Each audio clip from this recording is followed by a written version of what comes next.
Hello everybody, welcome back to the channel, Medic Gaming. If you're new here, go ahead and hit the like button, subscribe to the channel, and turn on notifications. So we're playing Foxhole today. This is episode 5 in the series. When I spawned into the home region, I saw in global chat that there were some nefarious things going on with the collies in and around Stone Cradle, fading lights to be specific. As soon as I spawned in, it was carnage, picked up a gun right off the ground, got some ammo for it, and then hopped immediately into a window and just started blasting. The collies had surrounded the front portion of the base, so you couldn't hardly even step out the door without getting shot. On top of this, they had tanks and battle tanks that would escort Hydra Rush waves into the base, and they would actually go inside of the town base, set their charges to try and blow up the base. Now thankfully they weren't successful in doing this, as we had several guys behind the town base outside that kept repping the base. And thankfully they also didn't see them repping the base. I'll take my hat off to the guys that were back there doing that, because that is the only reason why that town base did not fall.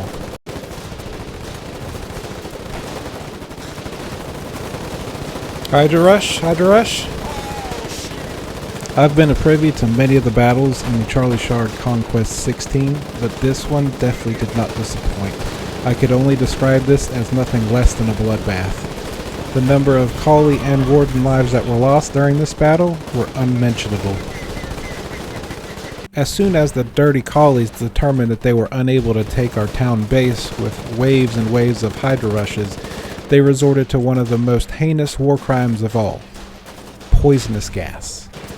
They bombarded the town base with us in it with non-stop rounds of a poisonous neurogas in hopes to exterminate us like animals.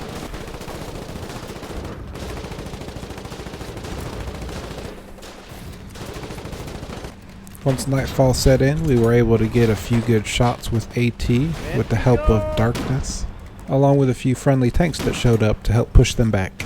We also started placing some basic modifications around the town base to help fend off any further attacks, but once pushed back, Mr. Collie never showed back up. At this point, I took the opportunity to grab a nearby CV and start rebuilding some of the G houses surrounding the town base. This is one of the most important tasks that you can complete, as the G houses, when they have AI, will shoot the enemy, both infantry and tanks. To do this, you grab a regular CV, you go up to the building, push F to bring up the little white hammer that you see, and then hit E and it will bring up the blueprint, and then you can start building. You will need BMATs in the CV prior to doing this in order to build the G houses. For those of you who are fairly new to the game, you have safe houses, you have G houses, and mortar houses. Safe houses are a little bit more beefy, and they give you the opportunity to spawn in, and they also have a building inventory such as a town base does. The G houses you cannot spawn into, but if you see an X on the wall, that means that you can get inside and shoot out of a window. Just keep in mind when doing this though, the G houses don't have as much health as a safe house or a town base, so they are a little bit more spongy. As for the mortar houses, you can climb up the ladder on the side of the building to access the mortar. When used properly, these can fend off pretty significant attacks. Next on the never-ending list of things to do, we had a bunker base that needed to be resurrected, as it had been destroyed in the wave of attacks. Getting this bunker base up and running again would allow us to get defenses back online and help protect the town base of fading lights.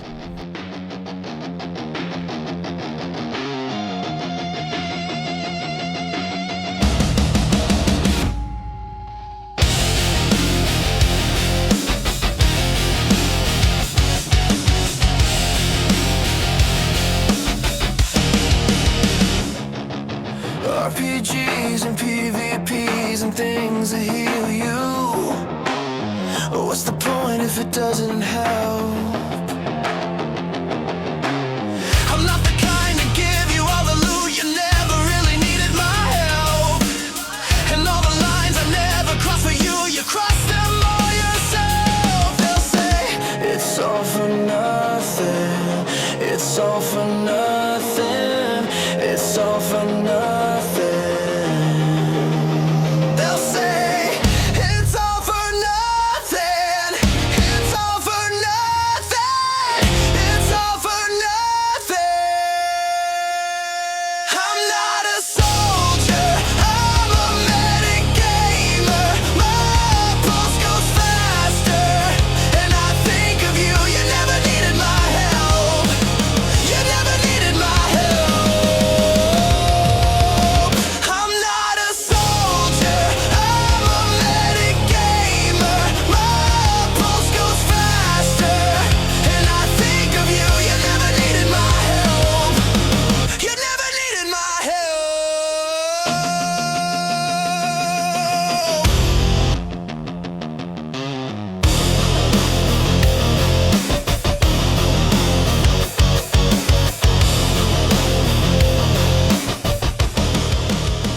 At this point, we had pushed the collies across the border. I then recruited the help of 2 guys that had actually just started playing, one of them not even 20 minutes before meeting.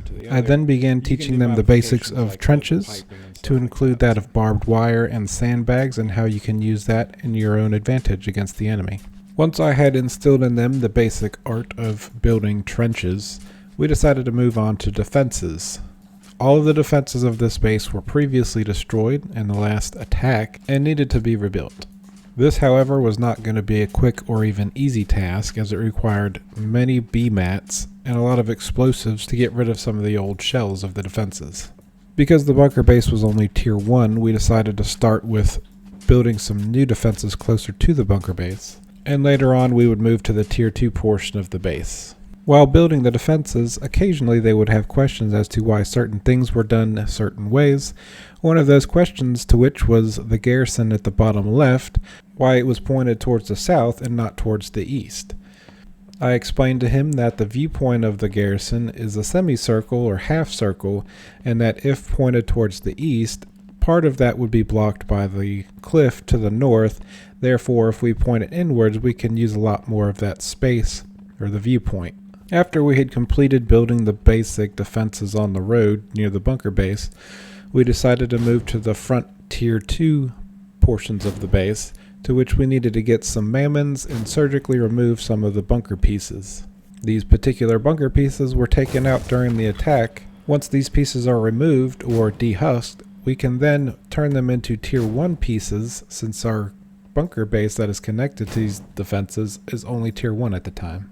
If we decided not to remove these bunker pieces, we would not be able to rebuild them, as the bunker base is tier 1 and not tier 2. It would not even give us the option to rebuild these pieces.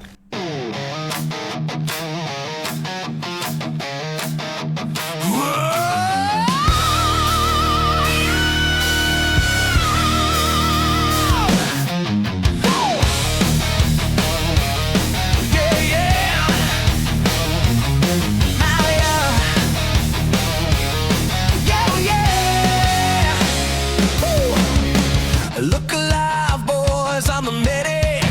In the blue, no, you can't forget it. Make a push to the beach with speed. Everybody who dies just bleeds right there on the ground. And I get them right up. Tell the wounded to stay still for the heal or the shot. With an M3 on my back and a med kit in my hand. I've been told by every warden that I'm a man. They say this fight is lost, but I say nay. We will stand our ground, I say we stay. They're saying fall back, but I'm saying hell no. Hell no. We're the wardens of victory. Time to let it show. Wardens of victory. Rally up, rally up, rally up. Let's go.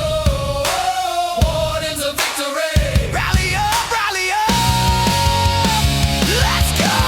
Wardens of victory. Rally up, rally up, rally up. Let's go.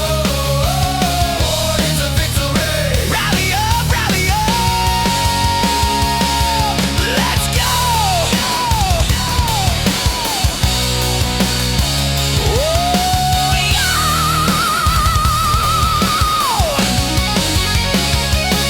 Set 'em down, keep 'em down, don't let 'em get back up. I know you're scared and it's rough, but enough's enough. The wardens, I said enough's enough.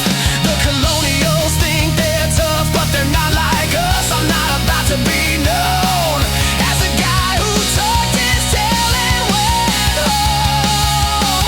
No, let 'em know. Get 'em, boys. They say this fight is a loss, but I say nay. We will stand our ground, I say we stay.